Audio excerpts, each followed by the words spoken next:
First of all, just to say a few words about myself. My previous history was as 24 years in Hong Kong running the MTR system, where for the last years I was the operations director. And before that I worked in the power, water industries, and before that in Ministry of Defense.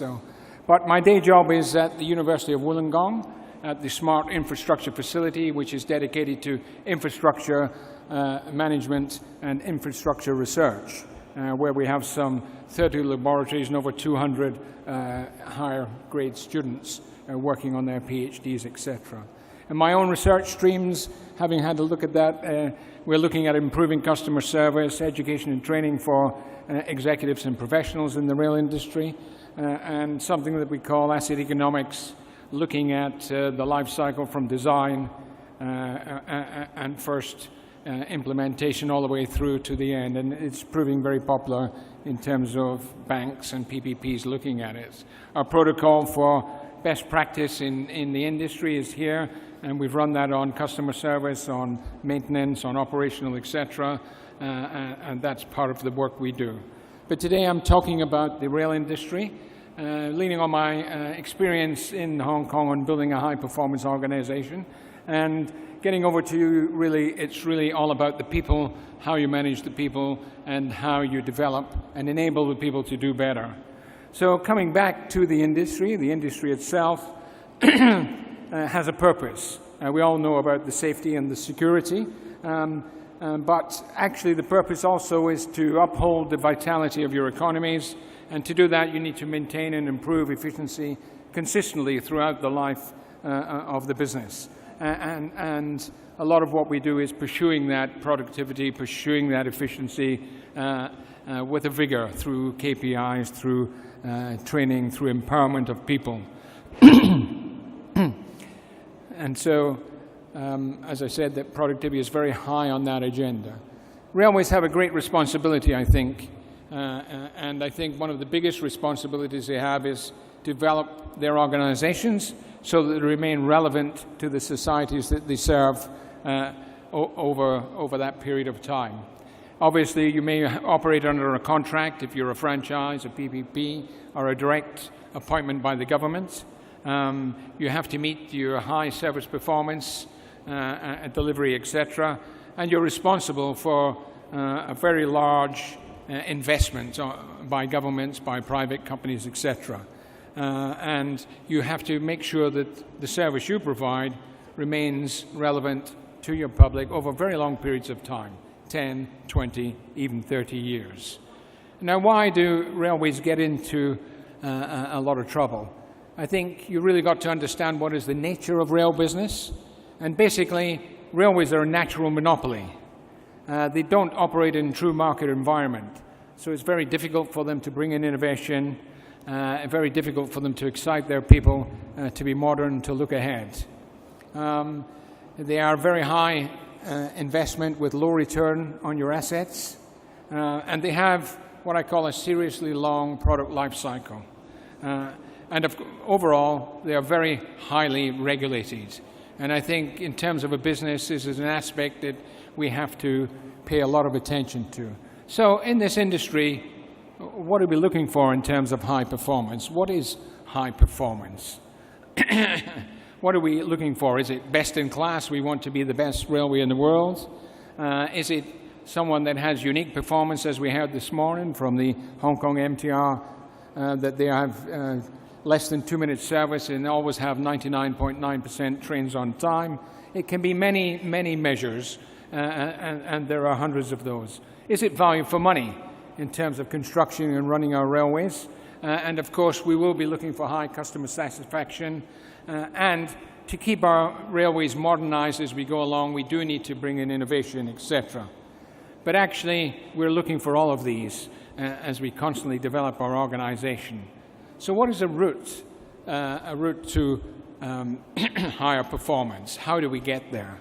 Well, I will today talk about a case example, and I use my background from MTR to talk about that. And I will use some of the learning materials that we have in our executive learning that we have for pipeline CEOs and executive managers in railways as I go along.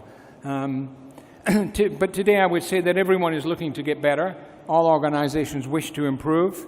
But what are the more important things that you wish to improve as you're doing that? Well, it pays to know what you're trying to achieve, where you're trying to go. And one of today's examples, of course, is enhancing the customer service and having customer service that suits your society and your environment. But what I'd like to say is at the core of all this are people. The core of this are your staff, your customers, the culture that you're trying to operate within, and it's very important that you can enable your people to reach the goals, to reach the KPIs, to be able to deliver. And to do that, you have to get into learning. You have to make sure that if you're bringing in changes, that those skills are embedded into your people, into your staff. And overall, how do you turn your organization into learning?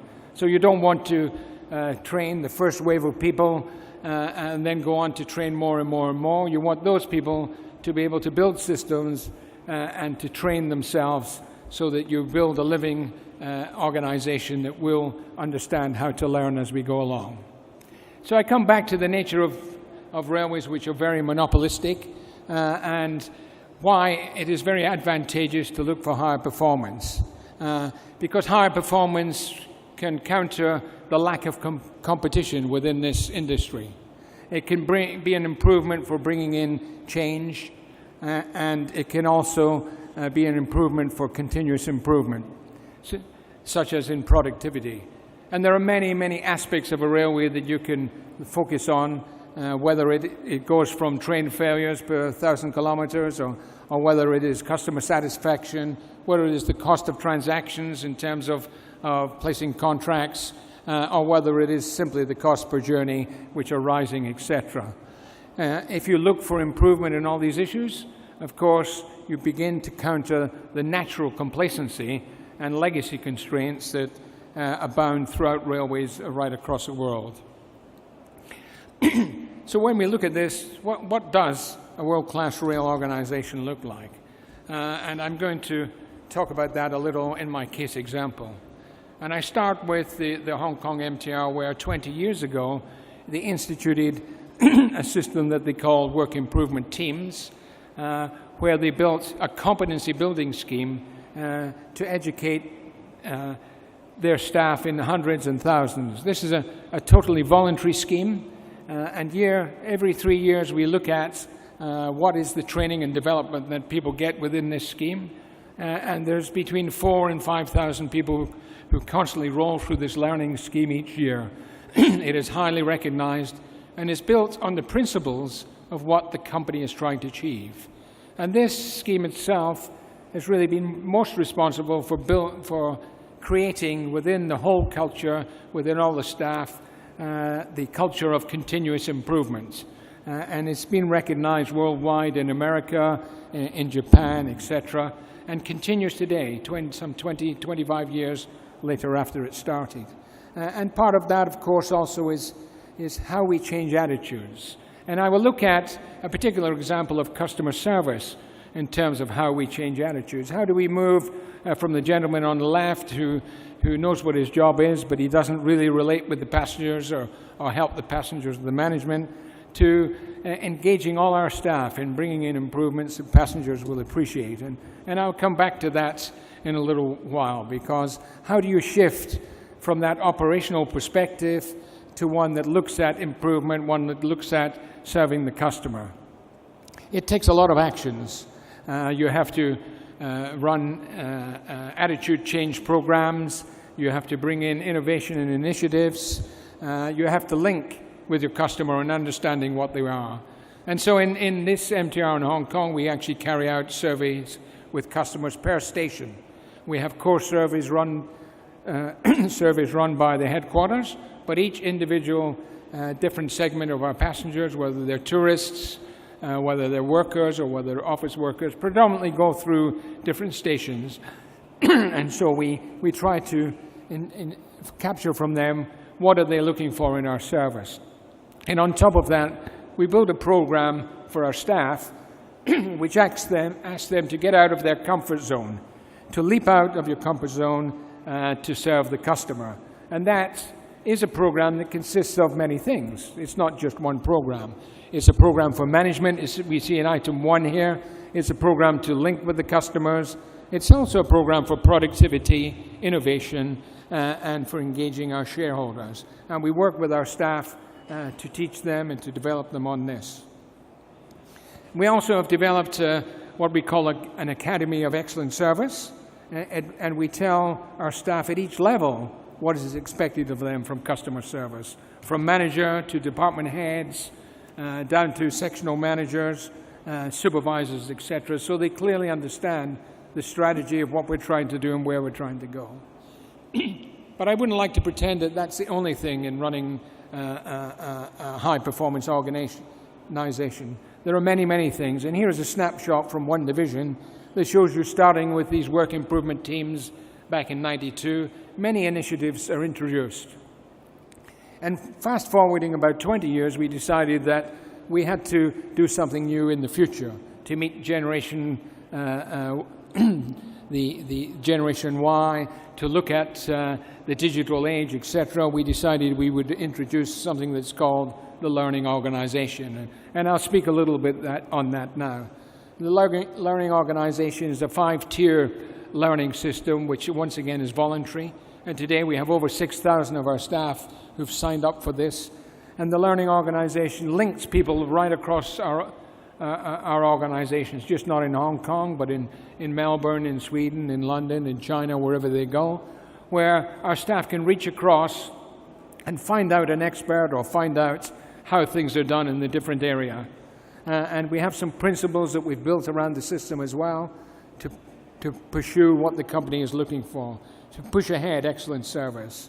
And then in this system, we provide a lot of training on innovation, how to think about innovation, how to build innovation, and how to provide and deliver innovation.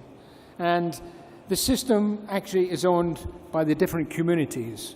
So it builds social networks within the organization. And these individual social networks, both functional type organizations and composite organizations, build the training materials. Today, to get the tacit knowledge of how job and work is done, we have something like 250 YouTubes within the company.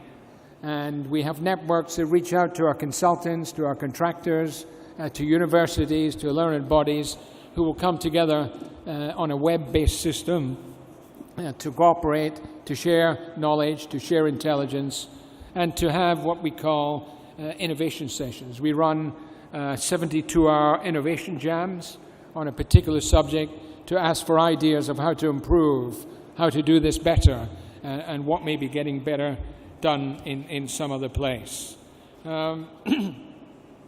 So moving on with that, once again, it's a composite thing that's built against our formal structure programs. We upgrade those at the same time as we build the specific program for what we're trying to achieve, whether it's productivity, customer service, learning and engineering, and we also build back into this tacit knowledge for many hundreds, as I said, 6,000 of staff who are building this.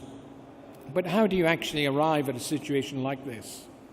And what are the effective measures? It's always very, very difficult to justify any money that you spend on training in terms of input and outputs.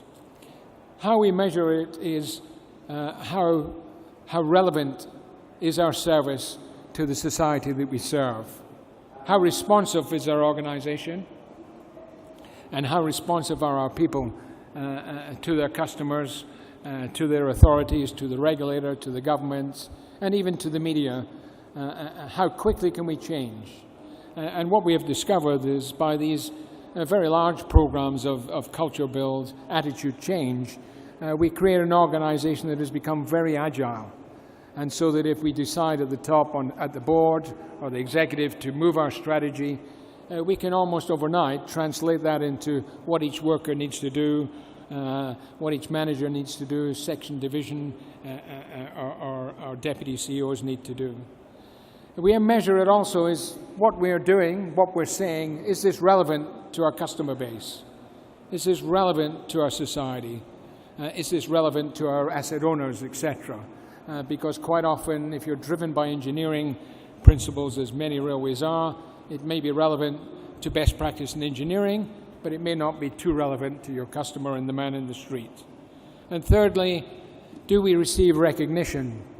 Recognition from our peer railways, recognition from international bodies, etc. The answer to that is yes. And so I'd like finally to talk about the new initiative that was launched in 2009 to turn the whole organization into a learning organization.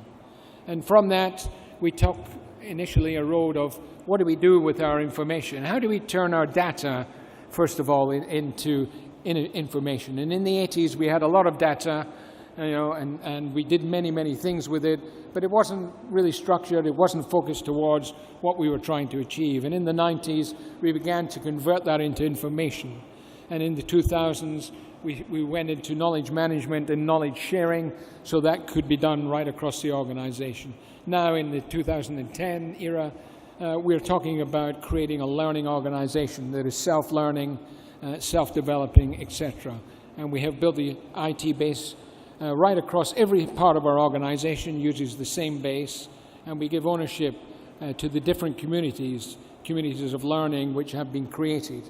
So we have communities for construction, communities for projects. We have communities for engineering, rolling stock, signaling. We also have communities for customer service, productivity, safety, which pull in information, retain that information so that it can be used in other places. In terms of letting you see what the structure and what our intention for that learning organization is, of course, it's about learning. It's also about engendering and forcing along innovation. It's primarily about people development and knowledge sharing. We're looking to enhance continually our intellectual capital. We're looking to train our people so that they're able to train others within each cell, within each organization, etc. And we're looking to capture lessons learned. We're looking to capture the best way to do things. And we're looking to share this not just in the organization in Hong Kong, but across the world. So this really is the case example that I'm illustrating for you. The story is that for high performance, you must invest in people. You must invest in standard training programs, of course. There's no substitute to your basic skill program for your staff and your management, and a pipeline program for your future chief executives and leaders. But in this system we created, we're looking for leaders at all levels. And we're looking for leaders that will build a system which is self-learning among itself. We're looking to our customers to constantly perceive the gap of what they're looking for, what society wants, and to very quickly be able to bring in new innovations that will match that. We seek out collaboration across the world, and we look for opportunities. We partner with people who are experienced in learning. So we take a lot of our courses, we amalgamate them with university courses, and we have partners who will take on board some of our materials and build them going forward. And here I would highlight there's been over a 20-year partnership between this case example company and the University of Wollongong in terms of asset management, in terms of project management, etc. So coming back to the purpose is to have productivity built into our strategy to enable our people at all levels of the organization to be able to do that, to provide money for innovation at all levels of the organization, and look to gear up the different parts of our organization to have higher performance. So, in terms of leading the way and how we get that done, and just coming to a rundown, first you must build a solid traditional foundation of skill establishment at each of those levels. Skill for your operatives, skill for your artisans, skill for your middle management and your senior management, and skill building for your future leaders and CEOs. And when you're doing that, the message that we have learned is to find people who are in your environments here in the Emirates to build that with. people who know about learning and can take your materials and can build them forward and prepare students straight out of colleges, straight out of vocational and universities who have an understanding of your business and who can come in and be very quickly acting in that. So integrating those needs with professional providers. Many organizations build their skill base, but very few do it with partners in academia and learning who understand the changes in learning generation by generation. We have an example, the Academy of Excellent Service. You can earn university credits for this in terms of working within the company, which can be used to earn your BA degree in arts for our operators and our customer service people. I mentioned the Masters in Asset Management that has been running in cooperation with the University of Wollongong. All these things are very successful in moving the mindset of people from the engineering, the project, the build, to the business of serving customers, the business of moving people from A to B. And what I'm trying to illustrate to you is there is more than formal training, that voluntary capability learning can really enable your organization to move at a higher pace, etc. So I'd just like to wrap up then to say that actually it's a continuous process. There's no one shot at building your organization and building your people.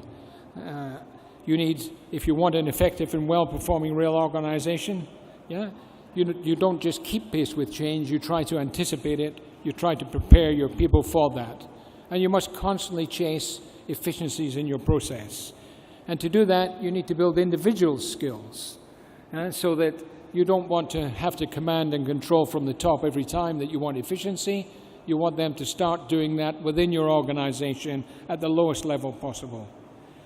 And you must have built into your system processes that allow people to grow, processes that allow people to experiment and to try things out, and processes that will enable them through giving them budget, giving them cash to try new ideas and to move them ahead.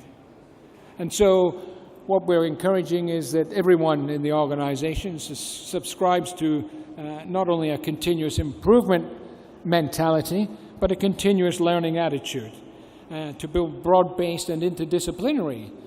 We want, if we learn something in one factor of our organization, to have that transferred to other areas and to build on that as we go forward. And we want to engage in building that competence over very long periods of time that suit the type of business that railways are. And of course, all this is to engage our people to have the aspiration to have high performance, and for the organization to learn right across the organization, not just in pockets of excellence. You'll often hear people talking about areas of excellence, etc. This is, in fact, detrimental to your whole organization because it gets more attention than the rest of the organization. I'd really just like to wrap up there very quickly, trying to keep on time as the sponsors here would like me to do that.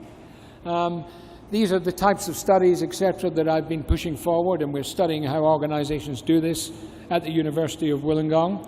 And for my particular area, the SMARTS infrastructure facility, this is the group of very young men, smiling young men who work with me. We work in economics, we work in systems and systems modeling, and of course we work in a lot of research and in the rail sector as well.